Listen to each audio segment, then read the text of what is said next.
से लगातार इस पर सवाल उठा रहे हैं। देखिए, सीवान में जो कम्युनल राइट हुआ और उसके वीडियो सारी दुनिया ने देखे कि कौन किसके मकान पर, दुकान पर, मोटरसाइकिल पर डैमेज कर रहा है और तोड़म फाड़ी कर रहा है, वो कौन लोग हैं। उसके बाद एक 8 साल के लड़के को, जिसका नाम रिजवान है, पिछले 4 दिन से 8 साल का रिजवान राजद और नीतीश कुमार की सरकार में एक 8 साल का मुसलमान लड़का रिजवान पुलिस कस्टडी में है और पुलिस के एक आला ओहदेदार ने मीडिया को झूठ कहा। मैं उनको चैलेंज कर रहा हूं कि अगर उनको पढ़ना लिखना नहीं आता है तो जो जिसको पढ़ना लिखना आता है उनसे ये पढ़वा लीजिए कि रिजवान की उम्र बर्थ सर्टिफिकेट में 8 साल की उम्र है और उसकी मां पिछले 4 दिन से रिजवान के ताल्लुक से बेचैन है। हम नीतीश कुमार से और राजद के लोगों से कहना चाह रहे हैं कि भैया, ये आपका जो सेकुलरिज्म का नाटक है हमको नहीं चाहिए। आपकी सत्ता आपको मुबारक। आप मुसलमानों को सम्मान देंगे नहीं देंगे? कैसे एक 8 साल का लड़का, उसकी मां पर क्या गुजर रही है, आप गैर जरूरी कि उसको पकड़ कर लेकर गए? 8 साल का लड़का, क्या जुल्म है ये। तो नीतीश कुमार मुख्यमंत्री से और राजद के बड़े बड़े नेता जो अपने आप को सेक्युलरिज्म का बहुत बड़ा लीडर मानते हैं, ये कहां गया आपका सेक्युलरिज्म अभी? और ये लोग जो बाजा बजा रहे थे, जो अपने आप को सेक्युलर कहते, सारी दुनिया को सर्टिफिकेट बांटते, अब ये गूंगे क्यों बन के बैठे हैं? अगर वहां पर किसी और की सरकार होती तो आप तो आसमान सर पर उठा लेते। अब आपकी सरकार है तो रिजवान को कैसे जेल में रखा गया है? हम डिमांड करते हैं नीतीश कुमार मुख्यमंत्री से कि रिजवान को फौरन छोड़ा जाए। एक 8 साल के बच्चे को उसकी मां से खींच कर रखना, उससे जुदा कर देना, ये इंसानियत नहीं है, जुल्म है ये।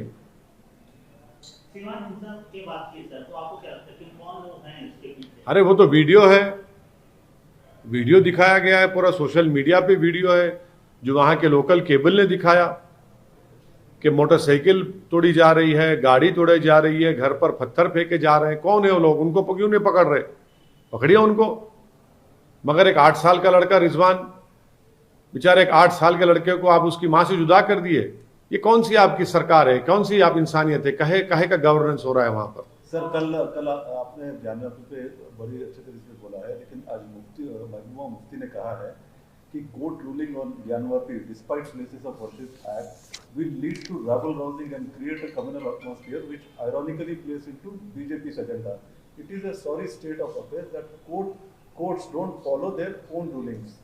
बड़ी एक बात कही है, courts are not following their own rulings. नहीं, मैं जो कल कहा था मैं उस पर आज भी कायम हूँ। अब कोई और क्या कह रहा है उस पर मैं कोई तबसरा नहीं कर सकता। मुफ्ती साहिबा ने एक और बात कही है सर, उन्होंने शादी तरह में बोला कि गुलाम नबी आजाद जो है बीजेपी के एजेंडे पे काम कर रहे हैं।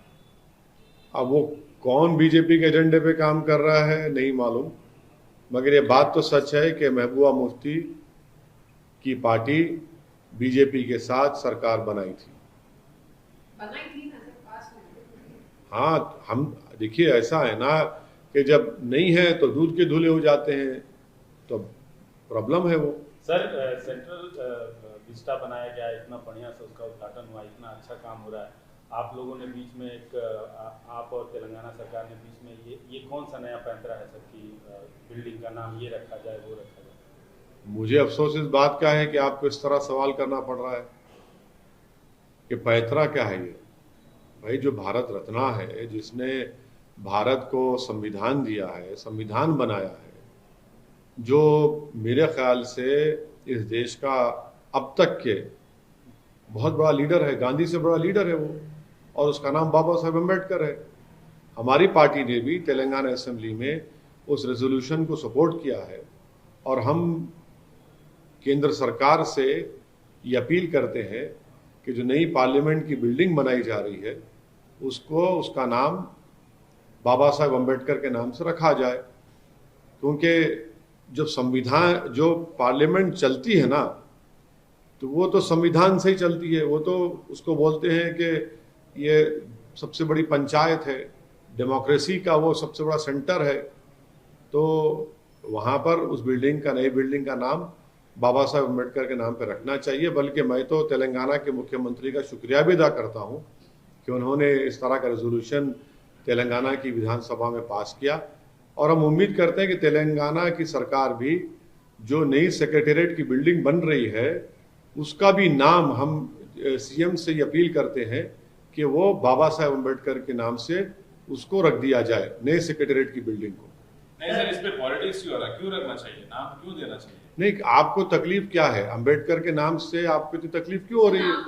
नहीं सर, नाम से तकलीफ नहीं है। आप कई मसलों पे नाम चेंज करने, रास्ते का नाम चेंज करना, इसका नाम चेंज करने पे आप मुखालफत करते रहे, तो ये नाम की राजनीति करने का जरूरत क्या है? देखिए, नाम चेंज तो नहीं हो रहा है ना, नाम रखा जा रहा है।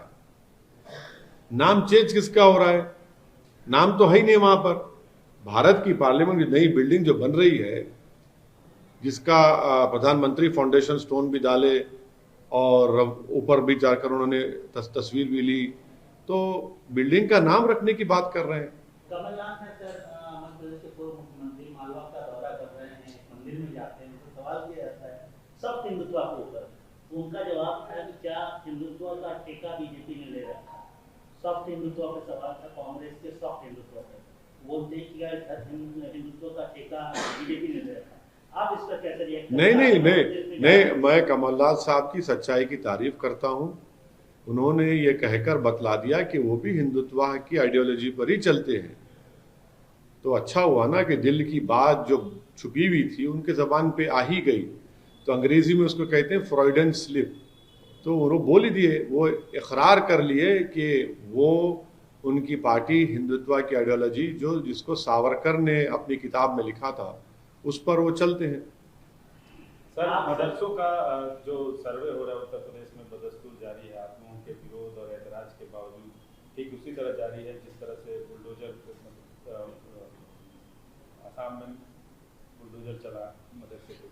नहीं, मेरी पार्टी का स्टैंड ये है कि वो सर्वे गलत है। सर्वे एक टारगेटेड सर्वे है मुस्लिम समुदाय के खिलाफ। अगर सर्वे होना तो प्राइवेट स्कूल का होना चाहिए, मिशनरी स्कूल्स का होना चाहिए, गवर्नमेंट के स्कूल का होना चाहिए, सबका, आरएसएस के स्कूलों का होना चाहिए। आप सिर्फ एक समुदाय के अनएडेड मदरसों का सर्वे कर रहे हैं, तो ये टारगेटेड सर्वे है। मेरा मानना ये गलत है। ये सर, आपने इसी जगह पर हमसे बात करते हुए, मुखातिब होते हुए हमसे उनको बोला था कि चाइना के साथ आपने अंदेशा जताया था कि चाइना के साथ जंग हो सकती है।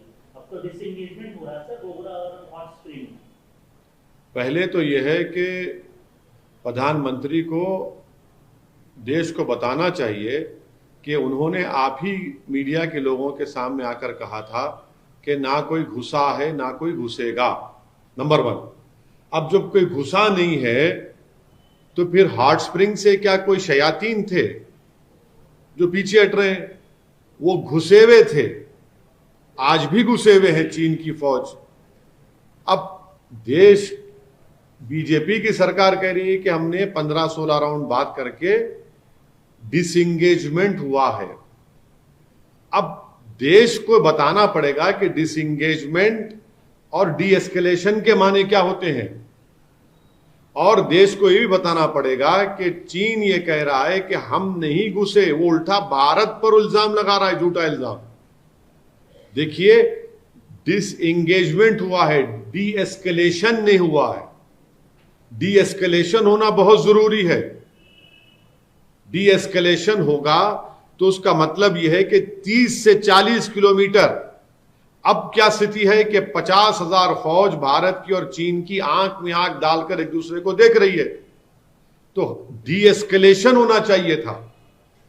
और ये झूठ, बीजेपी और प्रधानमंत्री ने कहा, वो देश को झूठ साबित हुआ कि कुछ घुसा ही नहीं है। वो घुसे हुए, आज भी घुसे हुए हैं।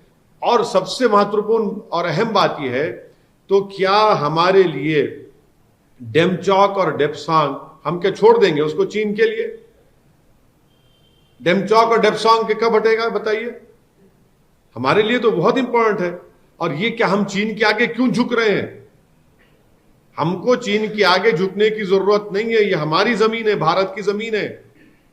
तो ये इस बात को समझने की जरूरत है कि डिसएंगेजमेंट में और डी एस्केलेशन में जमीन आसमान का फर्क है। सर, चाइना और चीन के राष्ट्रपति और हमारे प्रधानमंत्री दोनों एक समिट में, इंटरनेशनल समिट में आमने सामने होंगे, दोनों के बीच में बातचीत तो अगर बातचीत होगी तो इसका ये मतलब निकाल सकते, और मैं ये कह रहा हूं कि इसका मतलब यही निकलेगा कि देश के प्रधानमंत्री ने भारत का वो जो इलाका डेप्सांग और डेमचौक का है वो चीन के हवाले कर दिया, चीन से डरकर उनसे हवाले कर दिया। जब तक पीएलए चीन की फौज डेप्सांग और डेमचौक में रहेगी, प्रधानमंत्री को नहीं मिलना चाहिए, क्योंकि प्रधानमंत्री ने देश को कहा था कोई घुसा नहीं है, तो वो तो घुसे हुए हैं।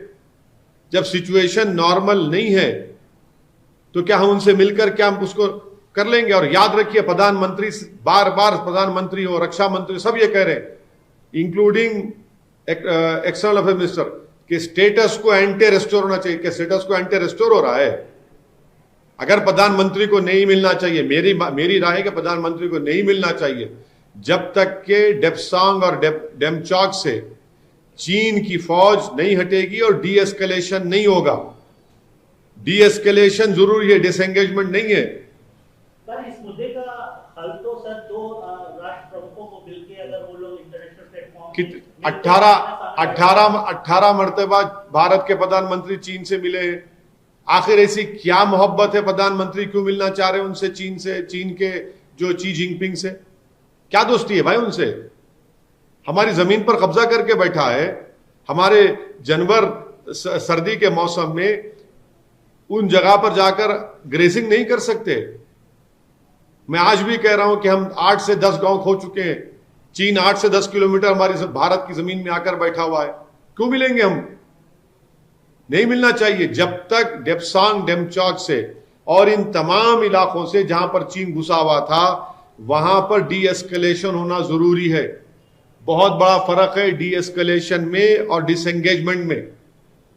प्रधानमंत्री ने कहा कि है ही नहीं, घुसा ही नहीं, तो अब क्या घुसा है? हमारी सिचुएशन नॉर्मल नहीं है, हमारी फौज वहां भी खड़ी हुई है। तो आपका बिल्कुल क्लियर कट मानना है कि दोनों प्रधानमंत्री को नहीं मिलना चाहिए, बातचीत कर अगर इस मुद्दे को क्या भाई बातचीत तो 15-16 राउंड की हो चुकी है ना। हमारे 22 सिपाहियों की चीन ने उनको कत्ल कर दिया, उनकी जान ले ली, उसमें कर्नल की मौत हुई जिसका ताल्लुक तेलंगाना से था। तो प्रधानमंत्री ने उस ऑल पार्टी मीटिंग में कहा था, नहीं कहा था? आप प्ले करिए उसको, आप लोग तो नहीं दिखाएंगे अपने टीवी चैनल पर कि ना कोई घुसा है ना कोई घुसेगा। आपको दिखाना चाहिए। प्रधानमंत्री ने कहा था, फिर ये 16 राउंड की मीटिंग क्या है? क्या बातचीत हो रही है बताइए फिर आप।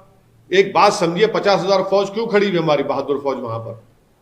आप कह रहे हैं कि हॉट स्प्रिंग से वापिस हो रहे हैं। भाई चीन कह रहा है कि भारत की फौज हमारी जमीन में आ गई, झूठा इल्जाम लगा रहा है चीन। आप ऑफिशियल स्टेटमेंट है चीन का।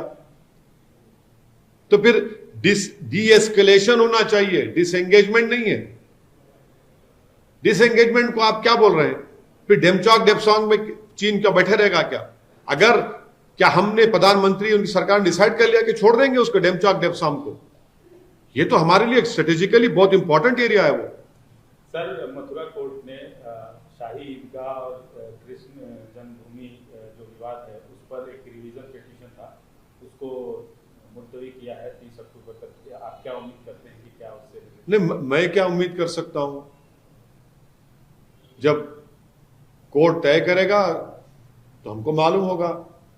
मगर उसमें तो एक मैंने आपको कॉपी दी थी आप लोगों को कि जो कॉम्प्रोमाइज मुसलमानों में और क्रिश्चियन धर्म जो वहां की ऑर्गेनाइजेशन थी उनमें कॉम्प्रोमाइज हुआ है।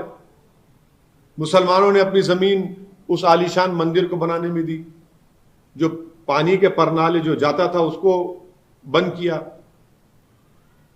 एग्रीमेंट हो चुका है। अब उस एग्रीमेंट को नहीं मानकर कोई कोर्ट को जाता है कि नहीं हम पार्टी नहीं थे, तो फिर ये तो मजाक हो रहा है ना। ठीक है, आपको इख्तियार है कोर्ट जाने का, मगर जब दोनों समुदाय के जिम्मेदारों ने बैठकर एग्रीमेंट कर लिया, कॉम्प्रोमाइज कर लिया, अब दोबारा उसको खोल रहे हैं, तो अब नहीं मालूम कोर्ट का क्या निर्णय आएगा, क्या फैसला आएगा, वो तो कोर्ट जाने।